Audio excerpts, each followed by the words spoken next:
little PSA before I get started with today's video. If you see right here, I've got some red going through my eyeball right there. We're really close right now. And the other day I was rolling with one of the guys and he poked me in the eye. Now, when he poked it, it like made my eye really sore and red and everything else. But because his nails were trimmed, the fingernails were very short, nothing else happened. Nothing dangerous happened. No damage was done to my eyeball. Now, I say that because I have some of my new students that come in with long nails. Make sure if you train, have your nails trimmed because you will probably accidentally poke someone in the eye at some point. And if your nails are long, it'll be bad news. So anyway, on to today's video, PSA over. Comes from Brian, and he asked a question because he's worried about being a one-trick pony in jiu-jitsu. He says that he's a white belt, and recently he's been using half guard, and the position's working for him. He's able to get some sweeps going and feels pretty good about it and all that stuff, but he has a problem. That's why he sent me the message, right? Here's his message to me. He says, although I'm definitely seeing results, my training partners know what's coming a mile away, and I'm feeling like a one-trick pony. But I'm a white belt, so I don't have a lot of tricks to begin with. Do you think a hyper focus on one area helps or hinders my progress? And so, Brian, thank you for the question, brother.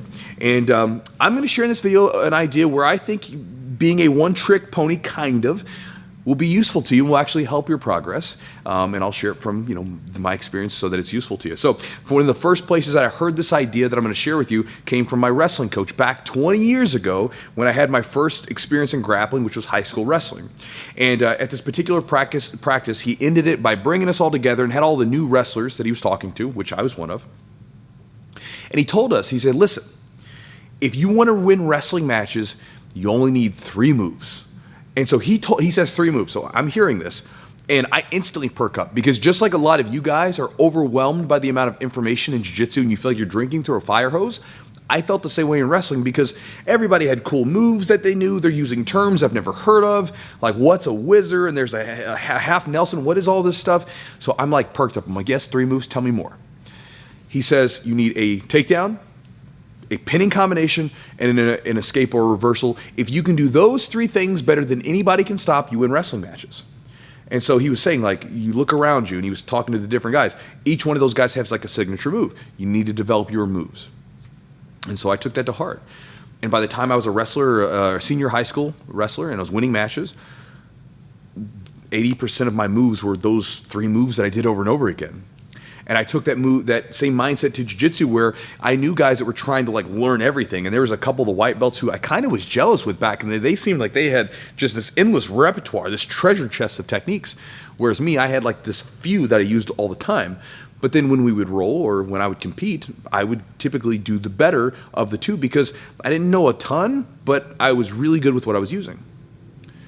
And so for you, I think it's actually a pretty good idea to be kind of a one-trick pony. Now, you got to have more than one trick. You got to have one trick from multiple positions, but basically, really dialing it in and getting a sliver of jiu-jitsu that you're good with. It's a very important thing early on because when you think about it, like when you start doing jiu-jitsu, we all suck. We're all terrible. And one of the things that feels really good is when we start doing something and we start getting some momentum going and we actually start winning, right? It's like when you first start doing jiu-jitsu, it's like someone like flipped on a video game that you've never played and handed you a controller you've never touched before and says, here, play. And you're just going to get smashed left and right. Like nothing's happening for you in a good way. And then as you play and get familiar with the controls, you'll probably start putting some points on the board. Well, it feels good to kind of put some points on the board, if you will, where you start sweeping people or passing their guard or submitting them or whatever. It feels good. Now you feel like you're playing the game. And it makes jiu-jitsu a lot more fun. And when you think about it, sport-wise, across the board, whether it's combat sports or otherwise, most people become synonymous with a particular type of technique or move that they do. You can go to like the John Smith low single. The guy was known for it. We'd use it against all the Soviets he was wrestling back in the day too. You can go to like all the way over into ball sports and you can think of Michael Jordan and the fadeaway jumper. He was known for that move. And so again, they all had other moves that they could use, but that's what they were known for. And so with you, I think being like really competent with your half guard would be a good thing because it'll allow you to play the game. It'll help you develop a position that's obviously coming to you kind of naturally. And then over time, as you want to maybe branch out a little bit, you can always experiment because now you'll have the comfort of knowing, you know what, if this goes south, I can always go back to my half guard. Now, the one thing I wanted to address is you were saying that, people see it coming a mile away now because you've been doing the half guard enough where now they know you're doing half guard. So what do you do now, right?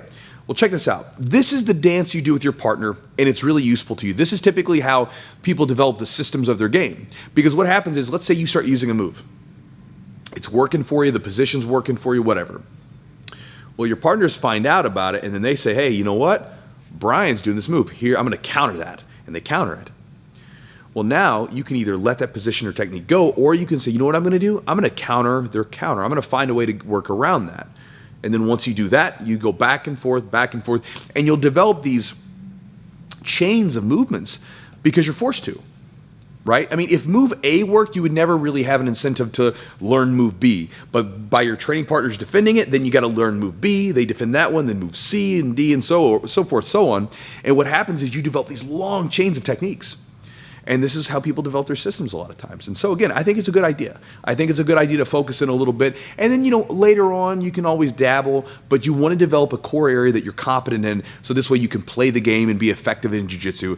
And then you can also have that comfort of being able to experiment later. And again, embrace the training partners that you have, because they're going to make you better.